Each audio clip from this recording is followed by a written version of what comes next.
এই গতকল্য নির্বাচনে সুষ্ঠু নিরপেক্ষভাবে ভোট দেওয়ার যে একটা সুযোগ সৃষ্টি হয়েছিল, আমাদের জনগণ সেই সুযোগটা গ্রহণ করেছে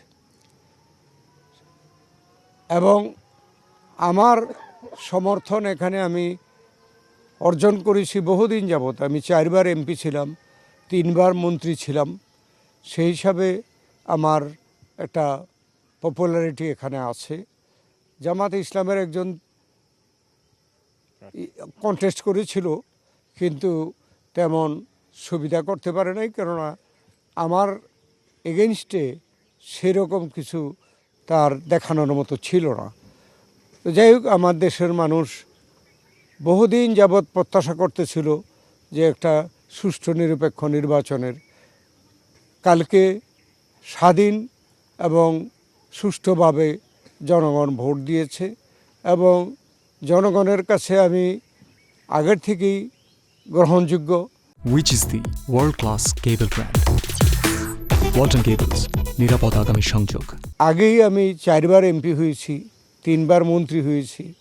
তো সেই সুবাদেই আসলে কিন্তু আমি এখানে জামাত ইসলামের থেকে 46,000 ভোটের ব্যবধানে আমি উত্তীর্ণ হয়েছি।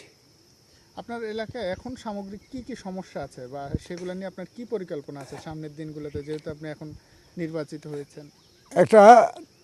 এটা হলো গ্রামীণ এলাকা, যদিও একটা পৌরসভা আছে, কিন্তু গ্রামীণ এলাকা হিসাবে রাস্তাঘাট, বিদ্যুৎ, গ্যাস এগুলোর অভাব আছে।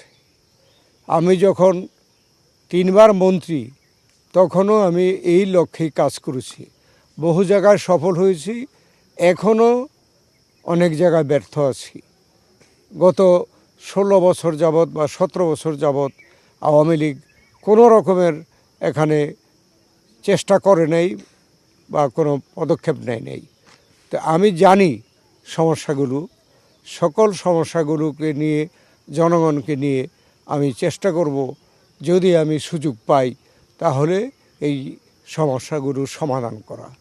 এই যে গতকালকে যে স্বতঃস্ফূর্ত নির্বাচন হয়েছে, আপনি আপনার কর্মী সমর্থক বা কোথাও কোনো ধরনের বাধার সম্মুখীন হয়েছেন কিনা?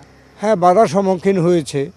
আমাদের দেখেছি আমাদের কর্মী নেতা অনেক বেশি।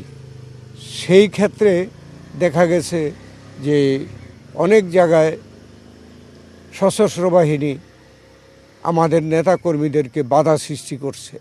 কিন্তু বাধা সৃষ্টি করলেও আমাদের যেহেতু সমর্থক নেতাকর্মী অনেক বেশি ছিল, এই বাধা সৃষ্টি করেও কোনো রকমের অসুবিধা বা আমার জন্য কোনো সমস্যা সৃষ্টি করতে পারে নাই। আর যদি এই ধরনের বাধা সৃষ্টি না হইতো, তাহলে আমি আরও অনেক বেশি ভোটে পাশ করতাম।